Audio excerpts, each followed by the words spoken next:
시편 42편 1절 2절입니다. 같이 읽겠습니다. 시작. 하나님이여 사슴이 시냇물을 찾기에 갈급함같이 내 영혼이 주를 찾기에 갈급하나이다. 내 영혼이 하나님 곧 살아계시는 하나님을 갈망하나니 내가 어느 때에 나아가서 하나님의 얼굴을 배울까. 아멘. 자, 오늘은 12번째입니다. 우리가 이 속사람이 성화되어 나가는 데 있어서 사실 이제 제목을 영혼의 목마름의 결핍 정했다가 좀 실제적인 제목을 잡아봤어요. 그래서 왜 영혼의 목마름을 느끼지 못할까 하는 부분입니다. 자, 우리 영혼의 목마름에 대해서 여러분 그 가장 적합한 내용들이요 어디 많이 기록됐냐면 시편에 이 기록 많이 되어 있습니다. 우리가 영혼의 목마름이라는 말 들어봤죠. 영이 목말라, thirsty하다는 거예요, 여러분. 그 영혼의 목마름에 대한 대상은 시편에 보면 두 가지로 나옵니다. 일반적으로 두 가지. 하나는 하나님의 성전에 가서 그리고 그곳에서 드렸던 예배에 대한 갈망이 하나 나오고요. 또 하나는 하나님 자신에 대한 목마름을 기록한 내용들이 시편에 두 가지로 나옵니다. 특별히 오늘 42편 같은 경우는요, 이 고라 자손이 쓴 거고요. 그 다음에 63편을 보면 다윗이 썼던 내용 중에 보면 그들의 그 내용 속에 보면 영혼이 얼마나 하나님을 향해서 예배에 대한 목마름이 강한가를 그대로 보여주는 것이 나옵니다. 그래서 저 오늘 이 42편하고 63편을 통해서 영혼의 목마름에 대한 중요성을 한번 살펴보려고 해요. 왜냐하면 이러한 영혼의 목마름이 저와 여러분의 속사람의 성화됨에서 매우 중요한 부분을 차지하고 있기 때문에 그렇습니다. 특별히요, 여러분 주님에 대한 그 갈망이 강했던 다윗이 기록한 시를 보면요, 참 어떻게 다윗이 저렇게 오직 하나님만 의지하고 하나님에 대한 갈망이 저렇게 좀 강할까 하는 것, 이런 것을 읽어봅니다. 여러분 어떤지 모르겠어요. 저는 시편 읽을 때 그걸 많이 느껴요. 참 부럽기도 합니다. 저도 주님에 대한 그거 있지만 다윗만큼은 그러지 못해요. 그래서 참 어떻게 하면 저렇게 그럴 수가 하는 부분에서 보면 참 부럽기도 합니다. 그래서 오늘 그 부분을 한번 살펴보려고 합니다. 첫 번째로 고라 자손이 기록한 이 영혼의 목마름에 대해서 살펴봅니다. 오늘 그렇죠. 고라 자손이 자기들의 영혼의 목마름이 영적 상태를 광야에서 생활하는 사슴에 비유해서 우리에게 말씀하고 있습니다. 그래서 1절 그렇죠. 하나님이여 사슴이 시냇물을 찾기에 갈급함같이 내 영혼이 주를 찾기에 갈급합니다 라고 얘기해요. 우리가 알고 있는 사슴이 자연에서 어떻게 살아가는지 우리는 잘 모릅니다. 그죠? 여기 SF도 보면 사슴이 많이 있어요. 가다 보면 보입니다. 그래서 어떻게 사는지 몰라요. 그냥 어디서 자는지도 모르고. 그렇지만 여러분 그런 모습을 보면 와 사슴이다 우리가 놀라기도 합니다. 그런데 여기서 성경에서 나온 사슴은 저와 여러분이 봤던 이런 꽃사슴이 아니에요. 광야에서 사는 들사슴이에요. 그리고 이스라엘에서 살고 있는 이 사슴들은요, 거친 광야에서 살아남아야 되기 때문에 모습도 그렇게 아름답지 않다라고 그럽니다. 지금 여기 우리가 보는 사슴들은 좀 이렇게 아름다워 보이지만 이 들사슴들은 다르답니다. 그리고 여러분 아는 것처럼 이스라엘의 광야는 돌이 많고 모래가 많습니다. 저도 가봤지만 뭐 거의 돌밭이에요. 그러면 그런 곳에서 살아가면서 풀을 뜯어먹고 살려고 하면 더운 날씨에 먹을 풀을 찾아다녀야 돼요. 있는 거 다 뜯어먹으면 다른 데로 이동해야 된다는 얘기예요. 그리고 원래 사슴은 열이 많답니다. 열이 많은 동물이기 때문에 하루에 반드시 2번 정도는 물을 마셔야 살아갈 수가 있대요. 그 사슴이 그 특징이 그렇답니다. 그리고 이스라엘에는요, 여러분 거의 6개월간이 건기입니다. 즉 비가 안 오는 시즌이에요. 그러다 보니까 물이 여러분 흐르는 시내가 많지 않아요. 한번 그냥 쏟아지면 큰 물이 오지만 비가 오지만 그렇지 않고는 거의 물이 없어요. 제가 갔을 때도 물이 없더라고. 그래서 늘 사슴은 이 마실 물을 찾아다녀야만 되는 게 그 나라의 사슴이라는 거예요. 자, 그런데 이러한 목마름, 얼마나 사슴이 목마르겠어요. 그런 목마름을 가지고 있는 사슴들이 광야에서 꼭 사슴만 있는 건 아니죠. 다른 짐승들도 많이 있습니다. 그러니까 이 목마름은 다 다른 짐승도 같이 있었는데 특별히 사슴은 2번을 마셔야 되기 때문에 더 좀 심각하다는 거예요. 그래서 이 바로 이 고라자손이 그 부분에 비유해서 말하고 있다는 거예요. 자, 생각해 보세요. 그러면 그렇다고 하면 우리가 조금 간접적으로 알 수 있는 거예요. 아, 광야에 사슬 만큼 목마른 짐승은 없겠구나라고 하는 걸 조금 지식적으로 저도 이제 그걸 보면서 알았습니다. 그러면 생각해서요. 이 목마른 사슴의 심정이 어떨까? 여러분 어떨 것 같아요? 이런 사실을 고라자손은 알고 있잖아요. 거기 백성들이니까. 그래서 이 하나님을 예배하고자 하는 자기들의 심정이 마치 이런 목마른 사슴의 처지와 닮았다고 생각하고, 그래서 자신들의 영적 상태를 지금 비교해서 말하는 거예요. 목마른 사슴이 시냇물 찬 것처럼 내가 지금 내 영혼이 주님을 그렇게 갈망합니다 하는 겁니다. 여러분 고라자손 있잖아요. 이런 영적인 갈급함. 근데 지금 현재 그들의 상태가 뭐냐면 하나님의 성전에 가서 마음껏 예배할 수 없는 그런 상황이에요. 그런 상황에서 그때를 생각하면서 그리운 거예요. 그 하나님에 대한 예배, 그 뜨거운 심장, 주님에 대한 예배에 대한 그런 가운데서 나온 갈망이니까 얼마나 간절했겠어요. 그러면서 평상시에 예배할 수 있었을 때 몰랐던 한 가지 사실을 깨닫습니다. 그 전에 그냥 자유롭게 예배할 때는 깨닫지 못했어. 근데 지금 예배할 수 없는 상황이 되니까 한 가지 깨달아요. 그게 뭐냐면, 아, 진짜 하나님의 성전에서 예배할 수 있는 것이 은혜누구라 하는 거예요. 예. 기도할 수 있다는 것이 얼마나 복되고 은혜인가를 그때서 깨닫습니다. 그 내용이 이제 지금 그래요. 다 안 읽었지만. 여러분과 제가 이렇게 함께 예배하면서 기도할 수 있을 때가 참 축복이라는 거예요. 예. 자기 영혼을 돌보면서 준비할 수 있는 시간 속에 우리가 살고 있음이 엄청난 기회라는 것을 여러분 정말 인식해야 됩니다. 지금이 주님 우리에게 주어진 시간이 바로 이렇게 준비해야 될 그런 시간이라, 이것이 없을 때가 온다는 거예요. 그래서 지금은 저와 여러분이 신앙생활을 해도 여러분 영혼 관리와 준비하지 않으면요 앞으로 말할 수 없는 불행을 초래하게 될 거라는 거예요. 그런데 머리는 잘 알아, 여러분. 그렇죠? 머리로는 잘 알지. 그렇지, 준비해야 되지. 근데 실제 생활에서는 그렇게 쉽게 잘 안 돼요. 자, 우리가 생각할 때는 그죠? 제가 이런 설교하면 여러분 어떻게 합니까? 그냥 하면 되는 거 아니에요? 그죠? 그냥 하면 되는 거 아니야라는 생각을 하기 쉽습니다. 뭐 목사님이 얘기하는 그래 한번 해보지. 근데 해보니까 돼요? 한 번은 될 수 있어요. 근데 그걸 계속 한다는 게 쉽지는 않아요. 결국 뭐냐면 한 번 해볼 수 있는데 뭐에 따라서 달라지나 자기 영에 갈급함이 있느냐 없느냐, 그게 문제라는 거예요. 그래서 이 고라자손이 2절에 사는 얘기예요. 내 영혼이 하나님고 살아계신 하나님을 갈망합니다 라고 그래요. 하나님을 갈망합니다. 여러분 자신들이 성전에 가서 예배할 수 없는 상황에서 느끼는 영적인 그 목마름이 자신의 영혼의 갈망이라는 걸 고백하는 거예요. 또한 그 영혼의 갈망이 바로 살아계시는 하나님을 보고 싶다는 갈망이라는 거예요. 하나님 진짜 만나고 싶고 그 갈망. 여러분 우리가 성전 예배당 건물을 우리가 이제 기도하잖아요. 이런 갈망 없으면 여러분 대충 할 겁니다. 아니죠. 지금 우리 이제 요즘은 예배당 건축 그 기도에 보면 완료가 많이 올라오더라고요. 얼마나 감사한지요. 여러분 우리가 그런 부분에서 이런 목마름 가지고 기도하셔야 된다는 거예요. 하나님께서 지금 우리에게 그걸 요구하는 겁니다. 하나님 준비해 놓으셨어요. 제가 그래서 계속 기도합니다. 하나님 얼른 주세요라고 하지만 중요한 건 우리 모든 성도들이 하나가 돼야만이 그게 기뻐하고 그렇다는 거죠. 어쨌든 자, 이게 고라자손이 동일하게 시편 84편에서도 바로 하나님의 성전을 사모하는 자들이 가지고 있는 그 목마름을 동일하게 기록하고 있어요. 그게 시편 84편 2절에 기록하고 있습니다. 같이 볼게요.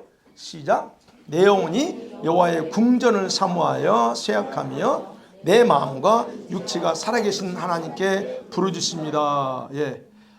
자기 영혼이 하나님의 성전 궁전에 들어가서 그 예배하고 싶은 마음이 몸이 간절해서 몸이 쇠약해진대요. 자, 여기서도 마찬가지입니다. 과거에 성전에 가서 예배했던 걸 회상하면서 지금 자기 영혼의 목마름이 이렇게 표현하는 거예요.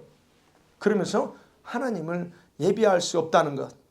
이거 안타까운 거지만 지금 예배할 수 있을 때 감사해야 된다는 걸 우리가 여기서도 볼 수 있다는 겁니다. 자, 그렇다면 우리들이 파악할 수 있는 원리는 뭐냐는 겁니다. 여기서 고라자선을 통해서 파악할 수 있는 원리는 다른 게 아닙니다. 정말 여러분의 예배에 갈망이 있다면, 예배에 대한 갈망이 있다면 그것은 곧 자기 영혼이 갈망하는 것이고, 그리고 그 영혼이 그렇게 갈망한다고 하는 것은 여러분의 영의 아버지인 하나님 아버지를 보고 싶어하는 증거라는 겁니다. 여러분 예배를 정말 사모하시나요? 여러분 이런 예배의 갈망, 영혼의 목마름이 있어요? 예. 예배에 대한 여러분 사모함이 아니라 귀찮아. 그런 사람들이 있습니다. 예배가 너무 많아. 우리는 수목금 예배하니까 귀찮을 수 있습니다. 혹시 그런 생각 가지고 있지 않으세요? 예. 여러분 우리가 신앙생활하면서 잘못되어가는 것 중에 하나가 있다면 뭔 줄 아세요? 하나님이 초기에 은혜를 많이 베풀어주면 여러분 감사하고 기쁨으로 예배를 좋아합니다. 베푼 은혜가 있기 때문에. 근데 어느 순간부터인가 예배에 대한 생각이 변합니다. 그리고 그 변한 생각대로 예배를 소홀히 한다는 것이 여러분 우리가 잘못되어 가고 있다는 거예요. 이유는 있습니다. 당연히 다 이유가 있죠. 이게 우리가 잘못되어 가고 있다는 거예요. 여러분 그것이 길어지잖아요. 이런 예배에 대한 것에 대해서 길어지지 않은 어떤 영적인 매너리즘에 빠지게 됩니다. 그게 심하면 여러분 영적인 갈망을 잃어버리게 돼요. 여러분의 영의 속사람의 갈망이 있는데, 영혼의 갈망이 있는데 그걸 다 잃어버리고 삽니다. 그러면 우리가 반복된 예배와 기도 속에서도 여러분 자기 영혼의 갈망이 없이 단지 종교적인 생각에 의해서 봉사 헌신을 하게 됩니다. 여러분 잘 점검해 보세요. 여러분 헌신과 봉사가 잘 되고 있지만 그것이 진짜 어떤 것에 의해서 이루어지고 있나 보라는 겁니다. 두 번째로 시편 63편에 보면 다윗이 고백한 영혼의 갈망에 대해서 기록하고 있어요. 여러분 63편은 이스라엘의 왕 다윗이 압살롬의 반란으로 쫓겨갑니다. 제일 먼저 어디가 유대 광야. 거기 진짜 모래밖에 없어요. 제가 유대 광야 가봤거든요. 모래밖에 없는 그겁니다. 그곳에서 진짜 아무것도 없는 그곳에 얼마나 암울한 상태예요. 거기서 시를 쓴 게 바로 이 63편입니다. 그러면서 다윗이 이 63편에서는 시를 쓰자마자 그래요. 자신의 깊은 상처받고 괴로운 심정을 토로하는 게 아니고 그 심정을 승화시켜서 원망이 아니고 자신의 영혼의 목마름으로 고백하는 거예요. 그래서 63장 1절 2절 볼게요. 시작. 하나님이여 나 주는 나의 하나님시라 내가 간절히 주를 찾되 물이 없어 마르고 황폐한 땅에서 내 영혼이 갈망하며 내 육체가 주를 악무하나이다. 내가 물구를 보기 위하여 이와 같이 성수에서 주를 바라보았나이다.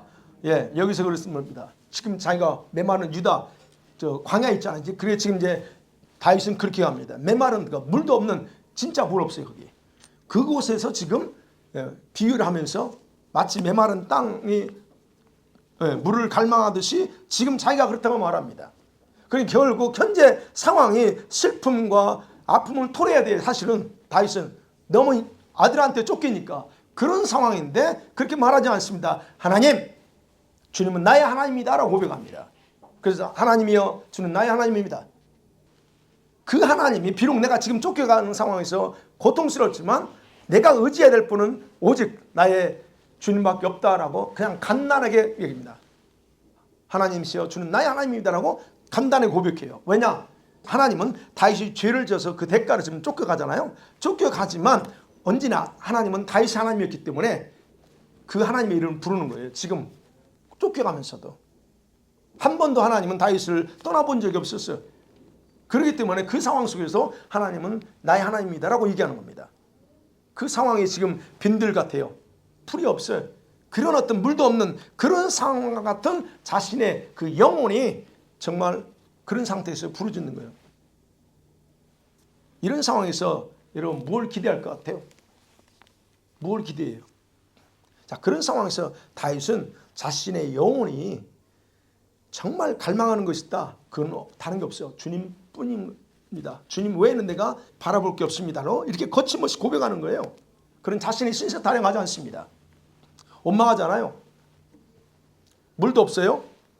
메말라버린 광야에서 물을 찾으려고 몸부림치는 것처럼 누가 물을 찾아요? 땅이.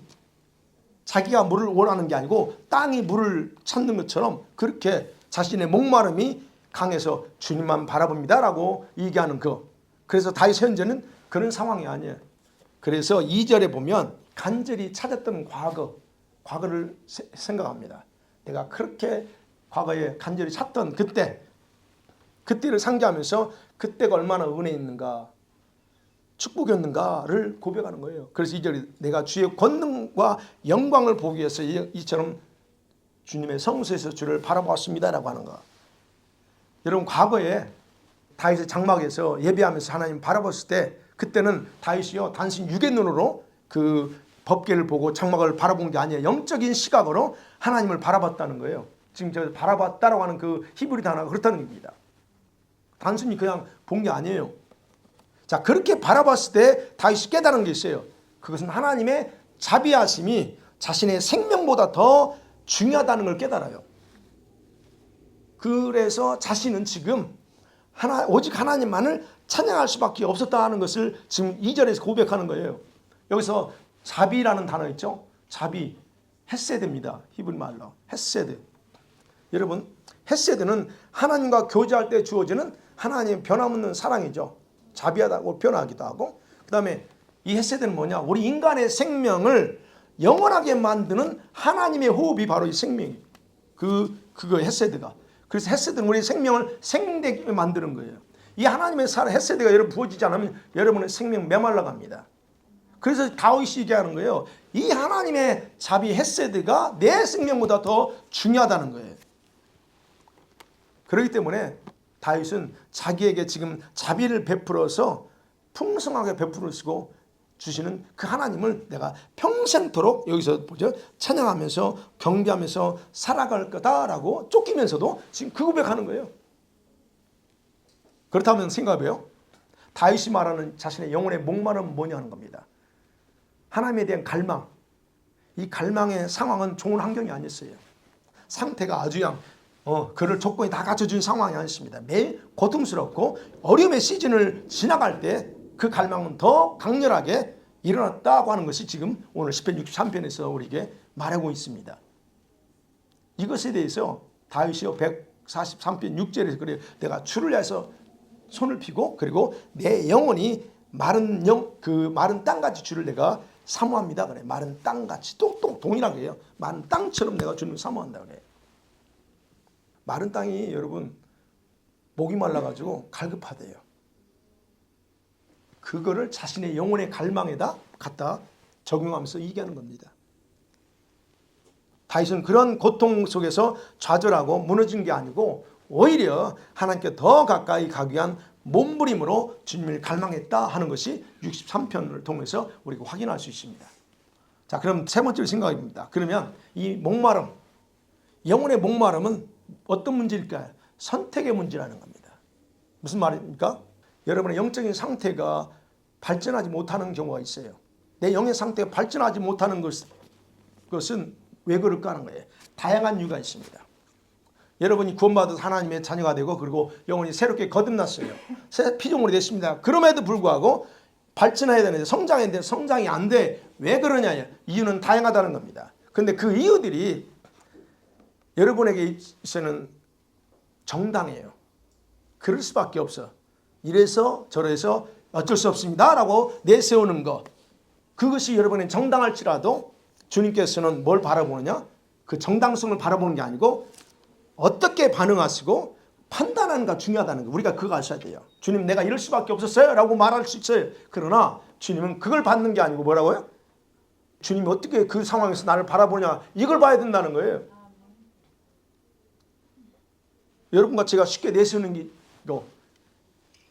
이유 중에 하나가 뭐예요? 여러분의 형편, 여러분의 상황, 어쩔 수 없었어요 주님. 이거 내세우잖아요. 그걸 보시라는 겁니다. 사실 그런데요. 우리 여러분 각자 가지고 있는 환경과 상황은 천차만별 다 달라요. 그죠? 그렇기 때문에 성경에는 기록하지 않았어요. 일일이 다 기록하지 않습니다. 그렇지만 그런 상황이 다 다르지만 그 중에서 한 인물을 소개하려고 합니다. 사무엘상 1장에 여러분 나오는 주인공이 한나. 한나에 대해서 잠깐 말씀드려 볼게요. 우리 다 아는 스토리입니다. 한나는요, 자기 상황, 환경이 굉장히 불행한 여자예요. 그런 상황 속에서 그 불행을 역전시킨 인물 중에 한 사람이 한나예요. 그럼 어떻게 한나가 그렇게 역전시켰냐 하는 거예요. 그래서 1장 5절에서 27절 전부 다 내용을 보면 그렇습니다. 한나가 자녀를 못 낳았습니다. 왜요? 하나님이 주지 않았다 그럽니다. 네. 일반적으로 자녀를 주는데 하나님 자녀를 안 줬어요. 그러면 자녀를 안 줬다고 하면 인간이 아무리 노력해도 자녀를 낳을 수 없다는 거예요. 그건 인간의 힘과 노력이 불가능하다는 겁니다. 하나님이 안 주면. 그렇다면 생각해 보세요. 하나님이 안 줬으면 포기해야지. 그런 거 아니에요? 일반적으로 포기하는 게 당연합니다. 왜 안 주시니까. 그런데 한나는 포기할 수 없었다는 거예요. 그 성경에 나오는 게 이유는 두 가지입니다. 왜 포기 못하느냐? 자기나 남편의 문제가 아니고 누구의 문제야? 하나님의 마음의 문제였기 때문에 포기 안 합니다. 내 몸에 문제가 있어. 그렇다면 다르지. 여러분, 하나님의 문제라는 걸 뭐냐면 하나님의 마음만 움직이면 얼마든지 아이를 낳을 수 있다는 거예요. 그죠? 그래서 그녀는 포기하지 않고 울부짖으며 기도한 겁니다. 그 다음 두 번째는 뭐예요? 엘가나의 둘째 부인 분인나가 한나를 찾고 괴롭히고 조롱합니다. 그러니까 그가 더 포기하지 않습니다. 분인나는 인간적인 관점에서 한나가 아이를 못 낳으니까 조롱했거든요. 애도 못 낳고. 근데 그때 당시에 여자가 애 못 낳으면 굉장히 좋은 건 아니었어요. 예전에 한번 말씀드렸죠. 그러니까 괴롭히는 거예요. 그럼 뭐냐? 그것은 분인나의 자극을 통해서 원망 대신에 하나님께 기도하겠다 하는 겁니다. 무슨 말이에요? 하나님께서 이 분인나를 자극해서 한나의 자녀에 대한 갈망을 깨웠다 하는 겁니다. 너 자녀가 필요하지? 내가 안 줬어. 그런데 하나님 뭘 원해요? 너 그것에 대해서 나한테 부르짖으라는 거죠. 그 자녀에 대한 열망을 가지고 부르짖으라는 거예요. 그게 하나님의 계획이었다 하는 겁니다. 자, 이런 하나님의 계획에 대해서 정확하게 한나가 이해했는지 안 했는지 정확한 기록은 없습니다. 그러나 궁극적으로 보면 한나는 그 자신의 자녀에 대한 그 갈망을 깨워서 하나님께 강렬하게 기도했죠. 그래서 1장 15절에 기도 나오죠. 여호와 앞에 내 심정을 토로했다 그럽니다. 심정. 자신이요. 그 슬픈 심정을 원망이 아니었어요. 원망이 아닌 간절함으로 승화시켜가지고 하나님의 마음을 움직이는 기도를 했다 하는 겁니다. 그렇기 때문에 한나 역시 보세요. 다윗처럼 한나 역시 자신의 불행한 상황이나 형편에 의해서 좌지우지되지 않았다는 겁니다. 그리고 오히려 자신의 갈망을 깨워서 목적을 이룬 것을 우리에게 보여주는 사무엘상 1장의 내용은 뭐냐? 오늘날 우리 성도들에게 변명하지 못하도록 하는 인물로 우리에게 샘플로 주셨다는 겁니다. 우리는 변명이 많습니다. 그런데 변명하지 마 하는 겁니다. 우리한테. 그렇다면 자, 성경의 인물들과 우리들의 차이점이 뭐냐는 거예요. 저와 여러분의 차이점이 뭘까요?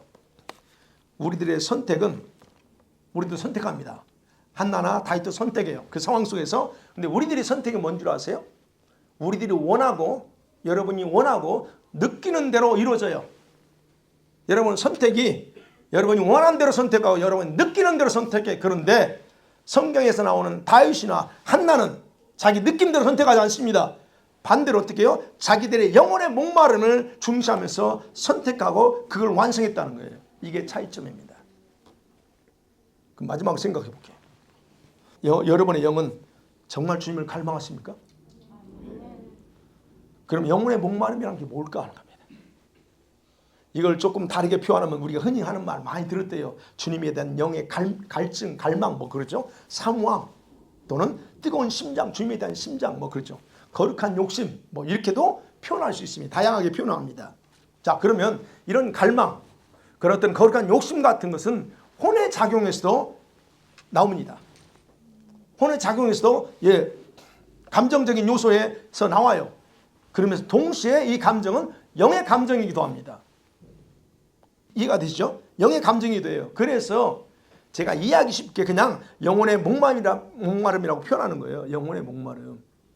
그렇기 때문에 여러분이 주님께 대한 이런 목마름을 가지고 사는 건 대단히 필수적으로 중요한 것이고 또 중요한 요소 중에 하나라는 겁니다.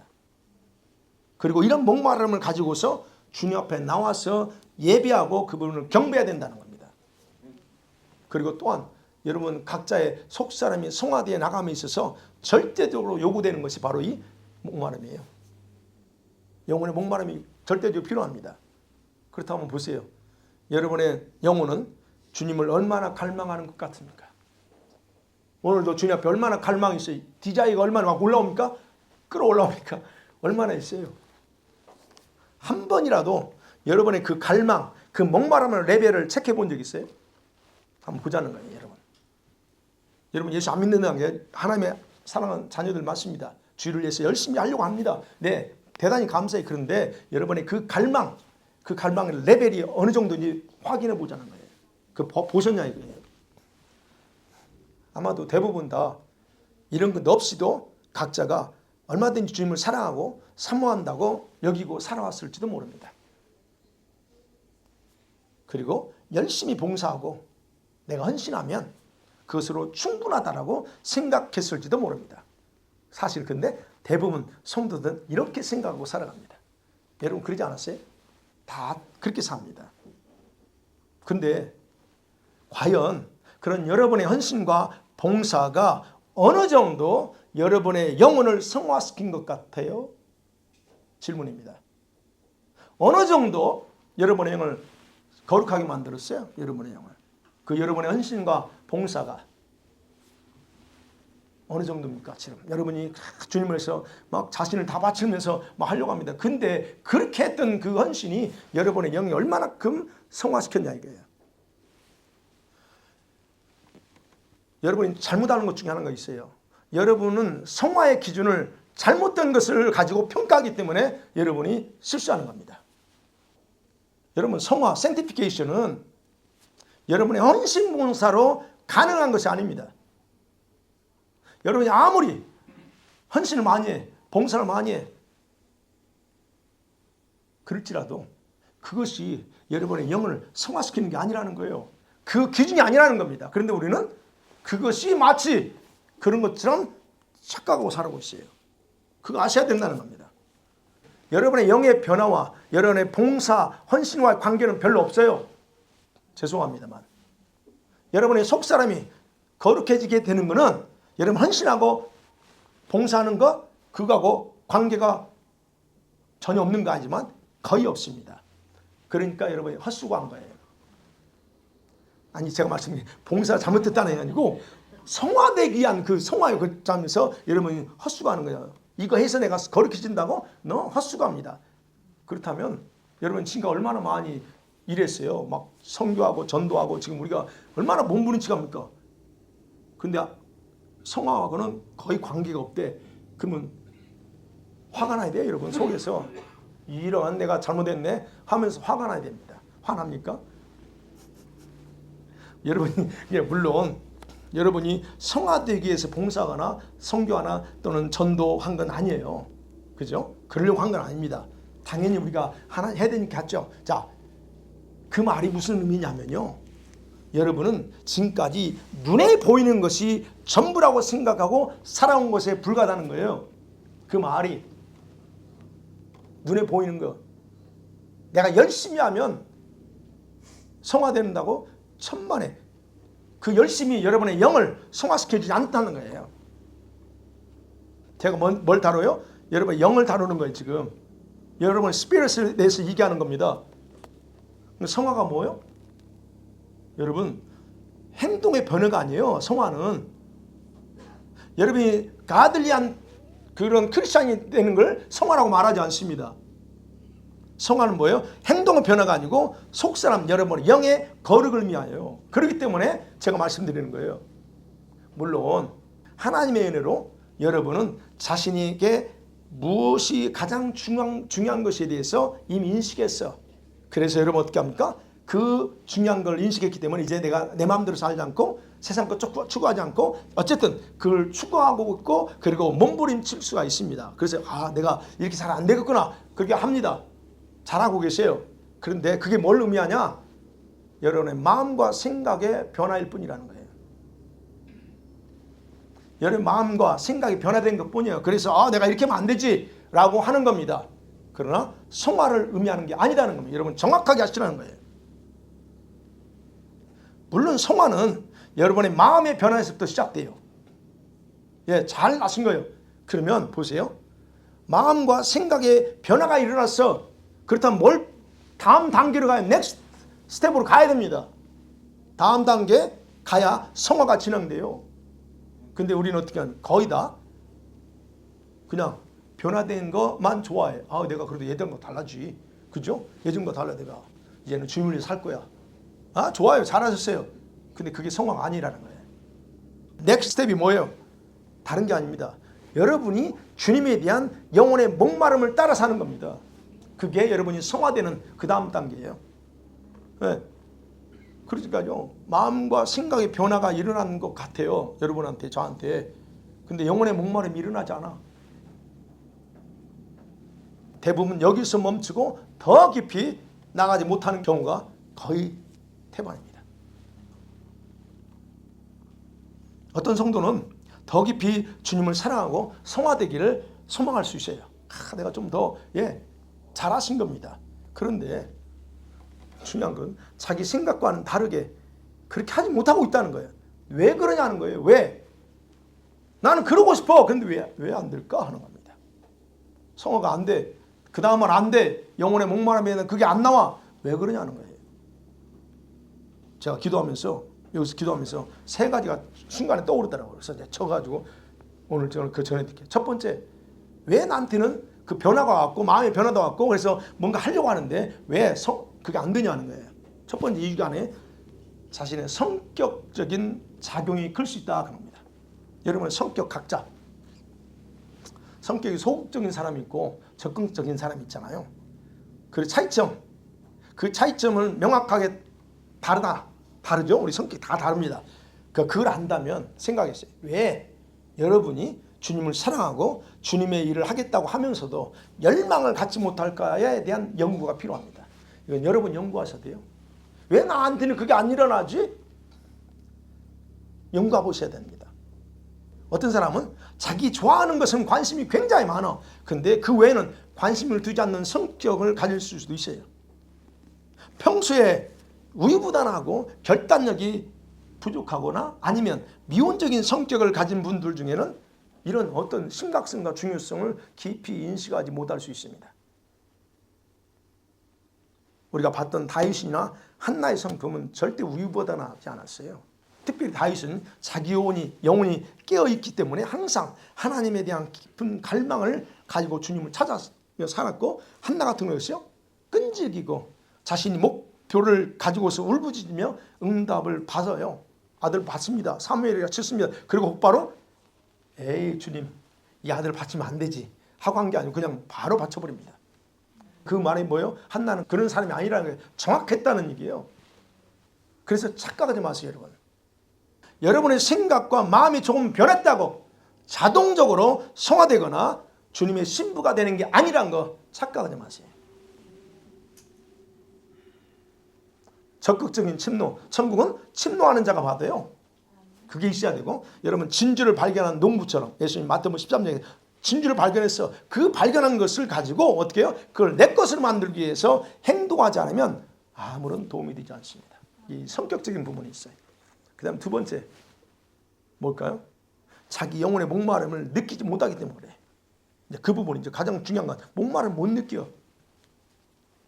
여러분 마음과 생각이 조금 바뀐 것이면 다 된 것처럼 생각하고 다음 더 깊이 추구하지 않는다는 거예요. 이거 생각해 보셔야 돼요. 이런 경우에는요, 말씀에 대한 목마름이나 주님을 더 알고 싶은 갈증이 없다는 게 특징입니다. 변화는 됐어, 좋아. 근데 그것을 끝나. 그래서 뭐예요? 말씀에 대한 목마름. 말씀 안 읽는다는 게 아니에요. 읽어요. 묵상도 합니다. 그렇다면 주님에 대한 주님을 더 알고 싶어하는 갈망, 이게 나와야 되는데 그게 안 나와. 이게 특징이에요. 그 말은 뭐냐면 자신의 영의 상태를 전혀 파악하지 못하고 있다는 거예요. 내 영의 상태를 파악하지 못하고 있다는 거예요. 그 말이. 그래서 자기 영에 대해서는 전혀 의식하지 못하고 사는 겁니다. 그래서 제가 항상 얘기하는 여러분의 영이 어떤 걸 원하는지 내 영이 요구하는 게 있다니까. 제가 성경 공부할 때도 가르치고 하잖아요. 여러분은 그냥 구원받은 걸로 하는 게 아니라 여러분의 속사람 영이 요구하는 게 있어요. 여러분한테. 근데 그거를 요구하는 걸 해줘야지 안 하고 여러분이 관심 있는 거 좋아하는 것만 해서는 안 된다는 게 제가 말씀드렸잖아요. 다른 사람의 영구원에 대해서는 사명감을 가지고 있어. 아주 잘한 겁니다. 내가 마음이 변했고 생각이 변했기 때문에 내가 이제 복음을 전하고 주일에 살다 대단히 잘한 겁니다. 그럼 다른 사람의 영혼에 대한 사명감을 가지고 있어요. 그런데 놓치는 게 뭐예요? 진짜 자신의 영혼을 돌보기보다는 거의 방치 상태에 두고 살아가는 분들이 너무 많다는 거예요. 다른 사람의 영혼이 중요한 것처럼 여러분의 영도 관리하셔야 된다는 거예요. 자기 혼의 열심으로 일해요. 그 나쁘다고 좋다 아닙니다. 열심히 하면서도 그 열심의 출처가 어디서 나왔는지 정확하게 파악하지 못해. 그러니까 그냥 다른 사람의 영혼은 굉장히 중요하면서 영혼 구원해야 된다는 걸 굉장히 중요하기 때문에 하면서 살아가는 거예요. 자, 이런 현상들은요. 안타깝게도 저처럼 주의를 한다는 사람들에게서 가장 많이 나타납니다. 저는 목사입니다. 목사니까 제가 뭘 하겠어요. 여러분의 영혼을 더 많이 생각하지. 그러다 보니까 제 영을 못 돌봐. 그래서 제가 어떤 데 보면 내가 피폐해져 있어요. 그래서 제가 정신 번쩍 들죠. 이거라는 거예요. 그런 열심으로 제가 다 여러분이 헌신하고 봉사하잖아요. 그러면 주님도 적당히 알아서 봐주면 좋은데, 그죠? 적당히 알아서 봐주면 좋은데 그 열심이 모든 것을 커버해주지 않는다는 거예요. 내 영혼에 대해서 내가 잘못 관리하는 건 내 책임이지. 내가 주님 열심히 다른 사람 영혼 케어했으니까 알아서 해주. 너 천만에 착각하지 마시라는 겁니다. 그래서 여러분 사역하시는 분들이 조심해야 될 거예요. 네. 많은 일, 많은 사역, 헌신 대단히 필요합니다. 중요합니다. 하셔야 됩니다. 그러나 가장 먼저 주님이 찾는 게 뭐냐? 그런 사역이 아니고 뭘 찾아요? 여러분의 영혼이고 여러분의 목마름을 찾습니다. 나와 좀 대화하자. 나와 좀 대번 1대1로 친밀하게 관계를 맺자. 그게 주님이 요구하는 거예요. 제가 그래서 항상 엎드리는 거예요. 주님, 뭘 원하십니까? 내가 어떻게 할까요? 뭐 능력 달라고 하죠. 그러나 제가 개인적으로 할 때는 그 기도 안 합니다. 주님, 뭘 할까요? 내년도 어떻게 해야 될까요? 지금 저는 주님께 계속 물어. 주님, 25년도 어떻게 해야 될까요? 이거 기도합니다.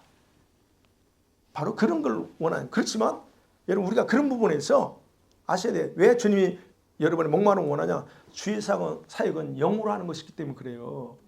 여러분은 혼의 열심으로 하는 게 아니잖아요. 그래서 목마름을 달라고 기도하시죠. 주님, 나한테도 제발 이런 달라고 하셔야 됩니다. 세 번째, 왜 그게 못하냐 하는 거예요. 여러분 자신에 대한 비전이 없기 때문에 그래요. 비전을 갖고 있지 않기 때문에. 그게 무슨 말이냐면요.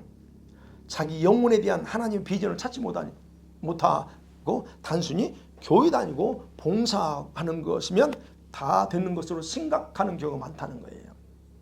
여러분은 안 그러겠지만 그런 경우 많습니다. 하나님께서 자신에 대해서 어떤 꿈을 가지고 계신가 여러분 정확하게 생각하지 못합니다. 도대체 하나님이 나를 어디다 쓰려고, 나를 어떤 걸 위해서 나를 하시려고 하지? 여러분 그거 제가 늘 강조하죠. 콜링이 뭐냐는 겁니다. 그거 아셔야 돼요. 적어도 그래서 엔타임에서는 우리들은 주님의 신부로 부름받았다. 이건 기본이에요. 그렇다고 하면 다른 걸 떠나서요.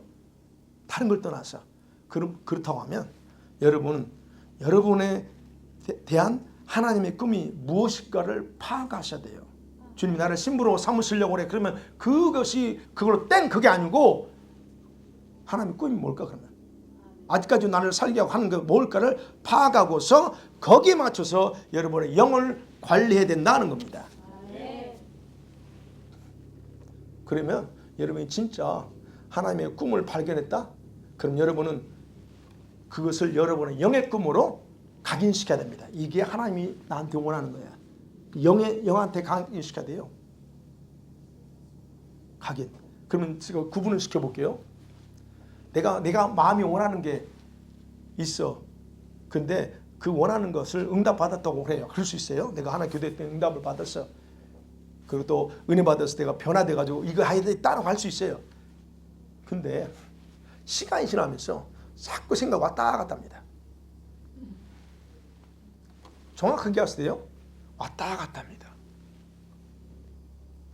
하나님이 주신 그게 꿈일 수 있어요. 맞아요. 그러면 여러분이 놓치는 게 뭐냐? 그것이 여러분의 영, 여러분의 이게 좀 어렵나? 여러분의 영한테 각인시켜야 돼. 이게 사명, 이게 콜링이야라고 영한테 각인시켜서 동일하게 같이 움직여. 그러게 되면 이게 안 합니다. 왔다 갔다 하지 않습니다. 이 무슨 말 이해가 되세요? 그러셔야 돼요. 각인시켜야 돼요.